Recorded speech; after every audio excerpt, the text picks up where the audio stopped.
Women and children! This way! Women and children! Head for that ship on the horizon. Transfer your passengers and tell their captain to come at once. We require urgent assistance. Surely they can see our rockets, sir. If they can, they are not responding. As quickly as you can. Aye, aye, sir. Quickly now! Women and children!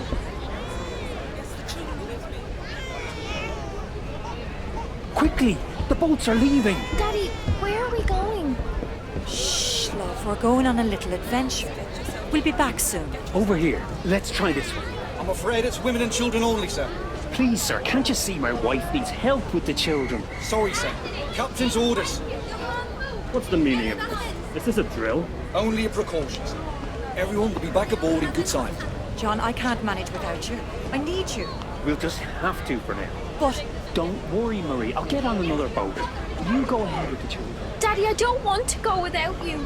John, I don't see any men boarding lifeboats. I'm sure there's other boats further down letting men board. Right, David, help your mother and sister board. Yes, Dad. I'm sorry, sir. Women and children only. For God's sake, he's just a boy. What age is he? He's only 16. He'll have to stay on board with the other men. God's sake. Do something, John. Is there nothing you can do? My wife can't manage alone. I'm afraid not, sir. Captain's orders. Hey, the officers are letting the boys leave on the other side. You must hurry. Thanks, friend. Marie, take the baby. Look after Emily. We'll get on another boat. Emily, Daddy loves you very much. Be good for your mother and sister. We'll see you again soon. Daddy, don't go. You have to come with us. We won't be able to find you. Shush now, love. You're going on the boat with your mum and your sister. We'll be along shortly, I promise. Daddy, I don't want to go. Women and children. Go straight to the next boat. Hurry now. Do what you This way, must to please. get aboard. Do you understand? I will, Mum, I will. Don't worry. Mind him, John. Right, Emily. Time to go. Be brave. No. Here, No, Daddy, Emily, please. go. You have I to want go with your mother. With you. Go. Please let me go with No. you. Dad, You'll be all right. Please. Be good, child. We'll see you soon. We'll head straight for another boat. Women and children. Final call. Right, it's time to go. No. I miss my daddy. No.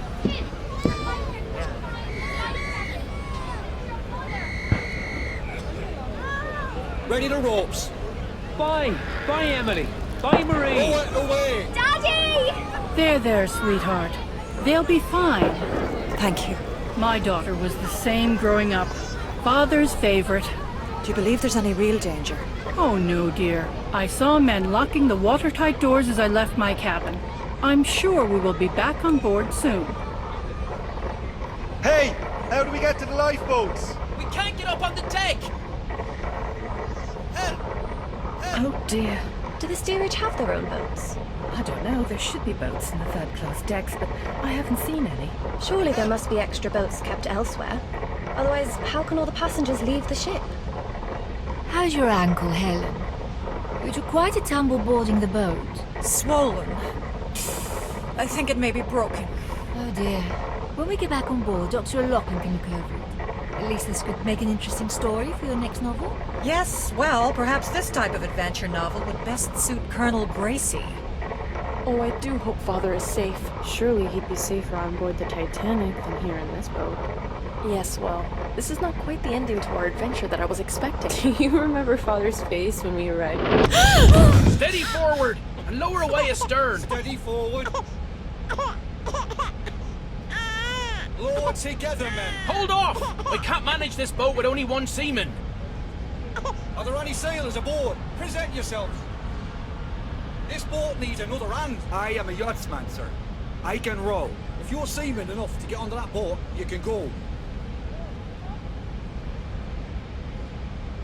Swing over that loose rope. Ready? Oh my goodness.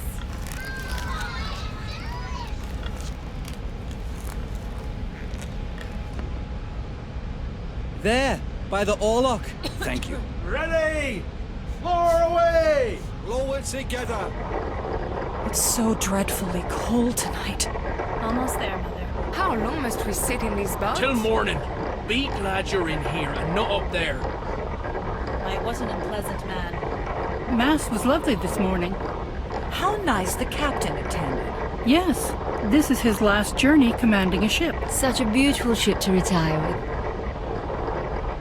There was a planned lifeboat drill this morning. We postponed it so the captain could attend Mass instead. Oh, perhaps that explains why the sailors on the deck seemed almost unprepared when lowering this lifeboat. And why our lifeboat has only 3 sailors. Yes, this whole affair has been managed rather badly. I shall be making a complaint when we come aboard Titanic. Help! I'm trapped! Oh my Lord. Help! Help! Mommy, I'm scared. Shh, it'll be fine. Get ready to release the ropes. Aye, aye, sir.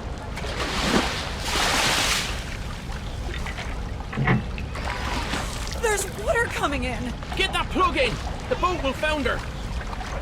I have it. You there. Stand on that plug. Make sure it doesn't come out. Well, I never. Man the oars. We need to leave this ship. Her suction will pull us under.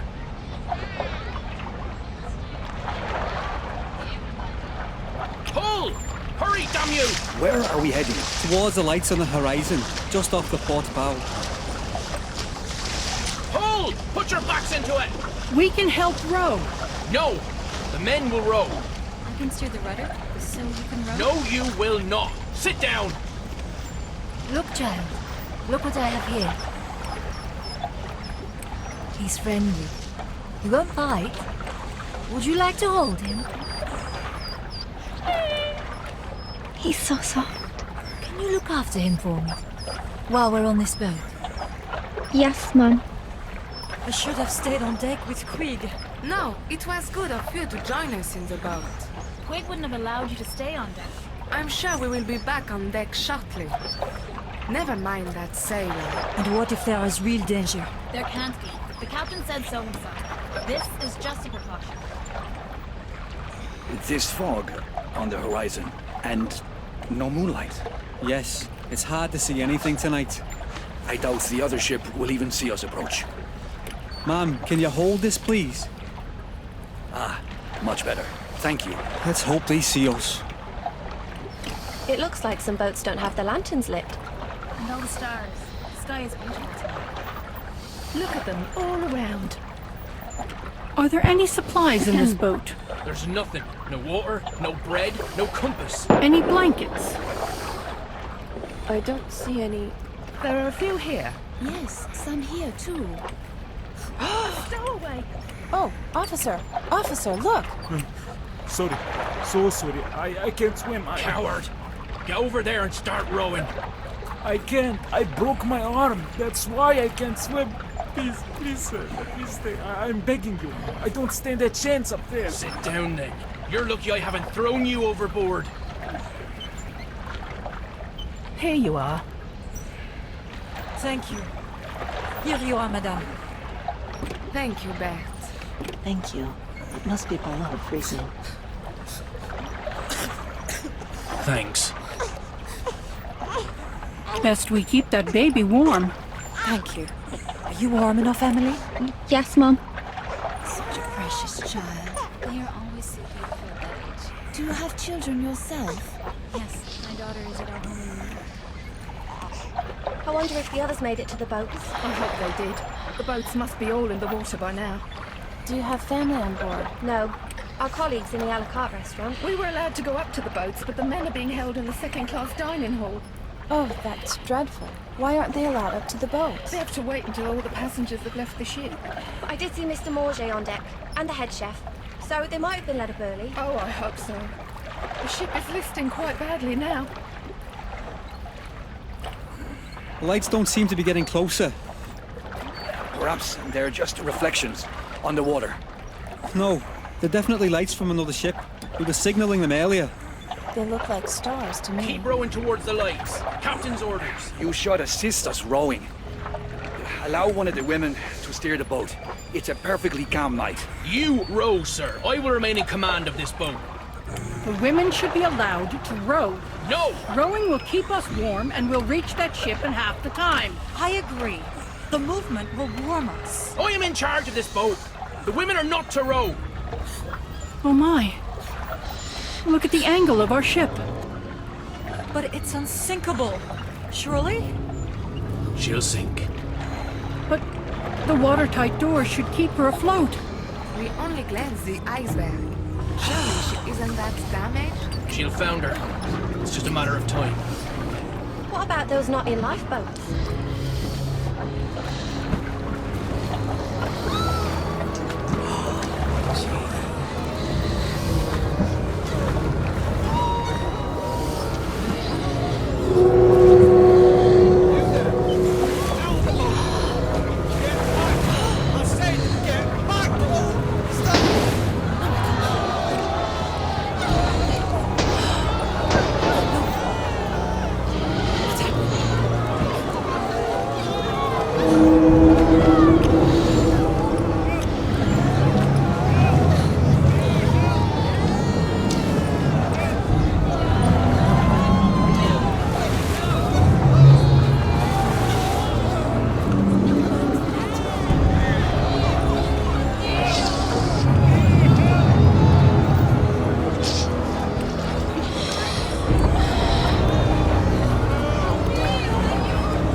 What about Daddy?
Welcome to the Titanic VR guided tour. We are currently 3.8 kilometres below the surface of the North Atlantic and 100 metres east of the bow. This submersible is on autopilot. However, you can adjust your spotlight using the far left lever. Please keep your arms and legs inside the vehicle at all times. I'll provide you with information about locations as we pass them, so please sit back, relax and enjoy the ride. The RMS Titanic was the second White Star Line Olympic-class ocean liner, the first being RMS Olympic and the third being HMHS Britannic. She was 269 metres long, 28 metres wide and 72 metres tall from the bottom of her keel to the top of her masts. At 46,328 tonnes, she was the largest ship built at the time, being only slightly bigger than Olympic. She would be servicing the transatlantic route, a journey from Southampton, England to New York, USA. She stops at Cherbourg, France and Queenstown, Ireland. After departing Queenstown on the afternoon of Thursday, the 11th of April, RMS Titanic began her 5,360-kilometre journey to New York City. She was due to arrive in the early hours of Wednesday, the 17th of April, but with calm ocean conditions and good weather, it was possible she could arrive early on Tuesday evening instead.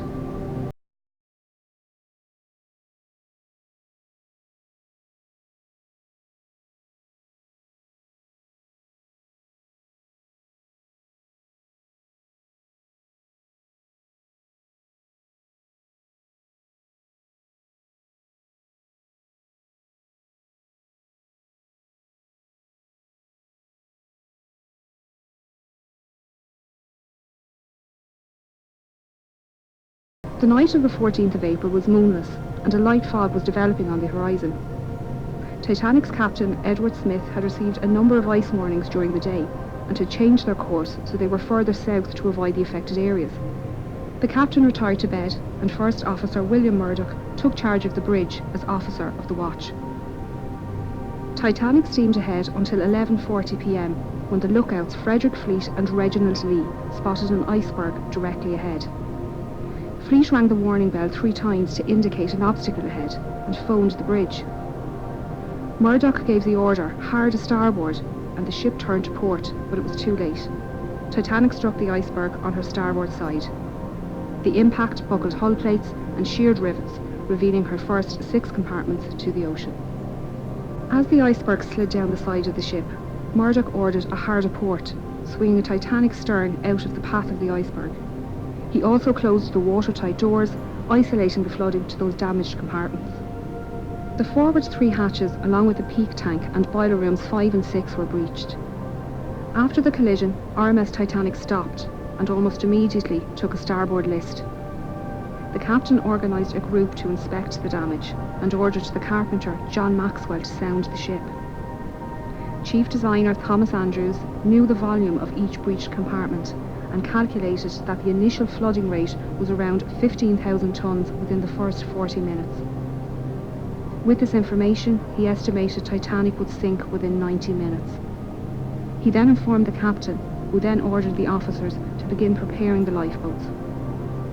All free seamen were sent up to the boat deck to begin pulling the covers off the lifeboats and to collect lanterns, blankets, food and water for the passengers.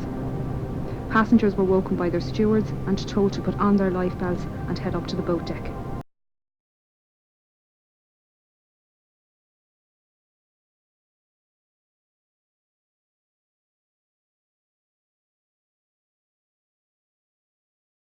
Titanic carried just 20 lifeboats, 4 more than required by the regulations outlined by the British Board of Trade. There were 14 regular wooden lifeboats, 2 smaller cutters and 4 Engelhart collapsible boats. The total capacity of these lifeboats was only 1,178 people, far less than the total on board. This fact must have weighed heavily on the captain's mind, as he specified the boats to be filled with women and children first. Just over an hour after the collision, the first lifeboat left the sinking ship. To convince women to leave, officers tried assuring them it was only a precaution, that they would be back on board by daylight. First Officer Murdoch filled the starboard side, while Second Officer Charles Lightoller filled port. The officers interpreted the captain's women and children first order differently, with Murdoch putting men into the boats after all the women and children near the boat had entered. Lightoller, on the other hand, only allowed women and children to enter the boats and refused all men and boys over 14 years old. By 1:45 a.m, Titanic was down by about 5 degrees to the head, with the forecastle almost underwater. Panic began to rise through the passengers still on deck as they watched boat after boat launch. A few male passengers were physically removed from stern portside lifeboats 14 and 16, and 5th Officer Harold Lowe warned other men not to approach by firing his pistol into the water below. The situation at the starboard bow was similar, with a group of men storming collapsible sea. Murdoch fired his pistol twice to warn them to move back from the lifeboat, and they were dragged out by other male passengers. A large group of third-class women and children took their place, along with a few seamen and the owner of White Star Line, Joseph Bruce Ismay. In the radio room, Titanic's Marconi operators were desperately communicating with nearby stations and ships. Throughout the night, senior operator Jack Phillips worked the 5-kilowatt Marconi wireless radio set to send out distress signals using both the old CQD and new SOS call codes. He alerted nearby ships to their position and status, and received updates of ship locations and estimated arrival times. Junior operator Harold Bride took these updates to Captain Smith and passed the captain's responses back to Phillips for transmission. RMS Carpathia radio operator Harold Cotton was off duty and about to go to bed when he decided to listen in to the nightly news from Cape Cod. Operators there mentioned they had ice warnings for Titanic, and Cotton decided to pass on the message. He was surprised when Phillips responded to his call with a CQD and gave Titanic's location. Cotton immediately took the message to Carpathia's captain, Arthur Rostron, who ordered all hands on deck and told Cotton to let Titanic know they were on their way.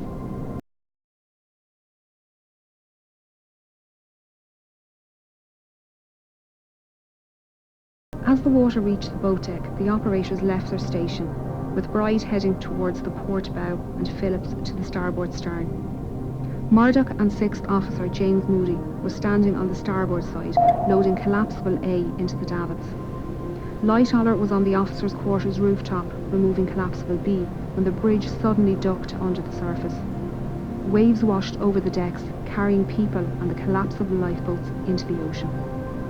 The forward funnel collapsed at its base, with the resulting wave crushing the starboard bridge wing and those swimming in the water nearby. The stern rose out of the water, peaking at an angle of around 15 degrees. This placed stress on Titanic's keel, which buckled and twisted, tearing the ship in half and sending the waterlogged bow plummeting to the ocean floor. The tear wasn't clean, with decks failing to hold on at varying positions. The stern, now rapidly filling with water, bobbed on the surface for a few minutes before slipping under. RMS Titanic was carrying an estimated 2,208 passengers and crew, with only 712 surviving the disaster. Those who survived spent the night floating in darkness until RMS Carpathia arrived around 4 a.m. Captain Rostron had pushed the Cunard liner to break her speed record, but it wasn't enough. Titanic had sunk before Carpathia arrived, and they found 20 lifeboats at Titanic's location. Unfortunately, the exact number of victims is unknown, as there were many last-minute ticket purchases and cancellations, and that documentation was lost along with the ship. Of the 1,317 known passengers, over half were travelling third class or steerage as it was known. These passengers couldn't access the boat deck without entering second class or crew areas, meaning many were unaware how to get to the lifeboats and escape the sinking ship. First and second class passengers had no issues making their way to the boat deck, as staircases provided both classes direct access. Many expeditions to find and raise the wreck were proposed over the years, with the exact location of her wreck being unknown. Titanic's coordinates sent out in distress on the night of the accident had been incorrect. On the 1st of September 1985, a Canadian-French team were searching the area when Dr. Robert Ballard came across some small debris. He followed the trail which led him to a boiler and eventually the wreck. His discovery confirms suspicions that Titanic had in fact split, and there was no hope of raising the wreck as a whole. Scientists and historians have long argued for and against the recovery of artefacts from the site, with many agreeing the site should be treated as a mass grave. Although it's predicted Titanic's wreck will disintegrate within the next 20 years, her story will intrigue generations to come.